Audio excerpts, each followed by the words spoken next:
Salam alaikum ya salam, Chicha à l'appareil, et ceci est une vidéo à l'envers.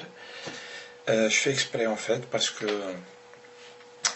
j'ai la tête dans le cul, je suis à l'envers complètement et tout, comme d'habitude. En fait, je me réveille, je prends mon café, je viens devant mon ordinateur, je décide de faire une vidéo, donc c'est toujours un peu délicat. Et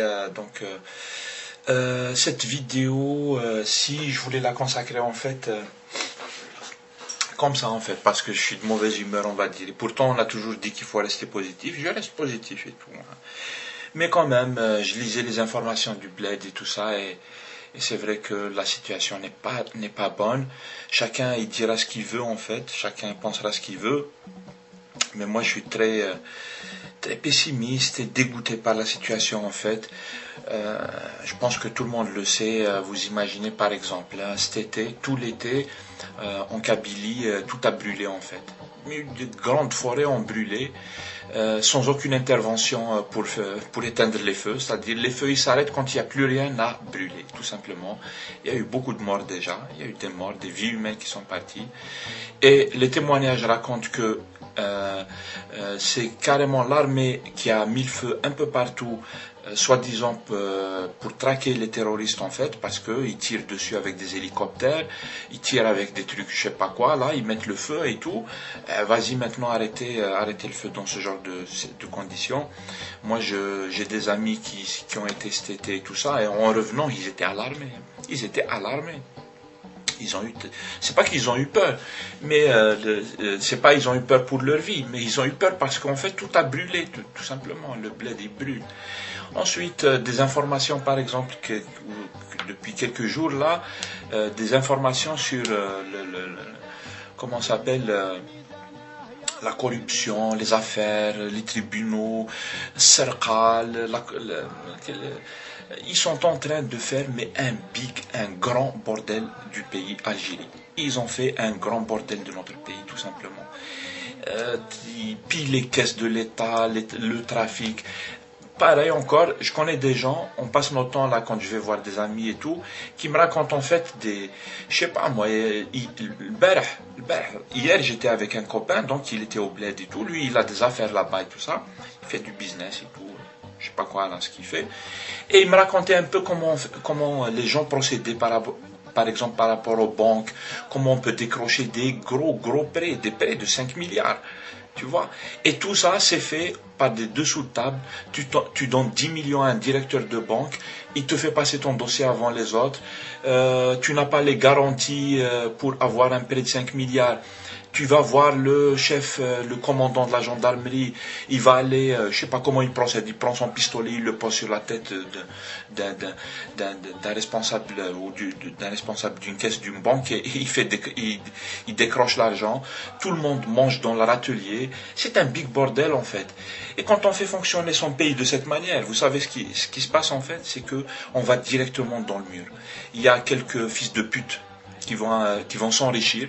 Ils vont enrichir leur famille et tout ça. Leurs enfants, ils sont à l'étranger pour qu'ils les envoient dans des grandes écoles, et ils les envoient faire les discothèques et tout ça de tous les coins du monde. Et ils mettent le pays à genoux. Ils se servent n'importe comment. Ils ont complètement détruit. Il n'y a pas de règles en fait. C'est un pays où il n'y a pas de règles. C'est la Colombie, tu vois. Un pays où il n'y a pas de règles.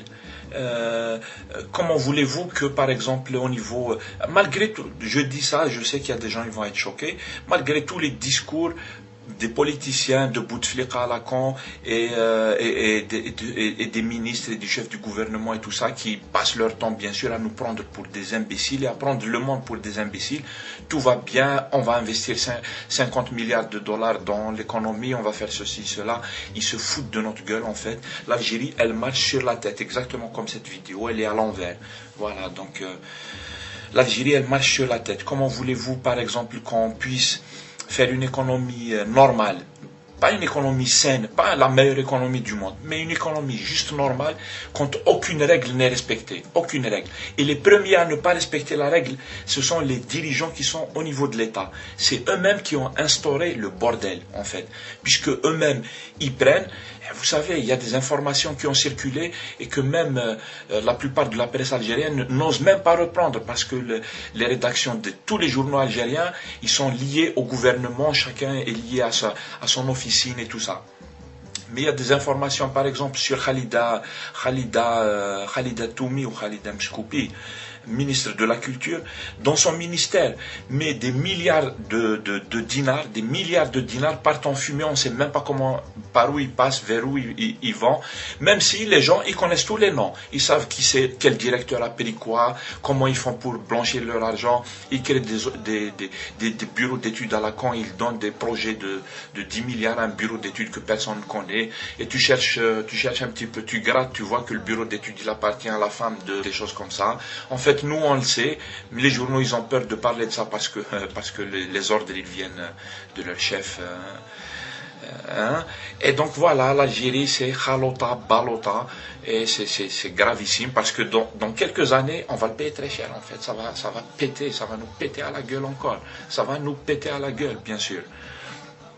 Et une dernière chose sur l'Algérie qui va très très mal, mon pays va mal, et ça me fait mal, c'est le terrorisme.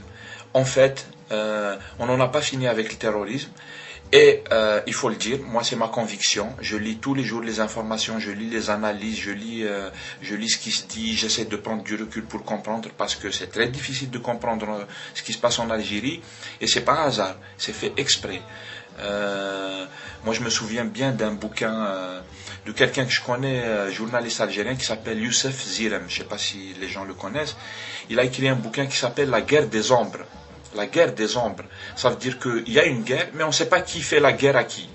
Exactement. On ne sait pas qui fait la guerre à qui tire les ficelles, qui est bénéficiaire de telle action et tout et tout. Je dirais la même chose sur les derniers attentats qui ont lieu. D'abord, ils essaient de mettre en place Al-Qaïda Maghreb.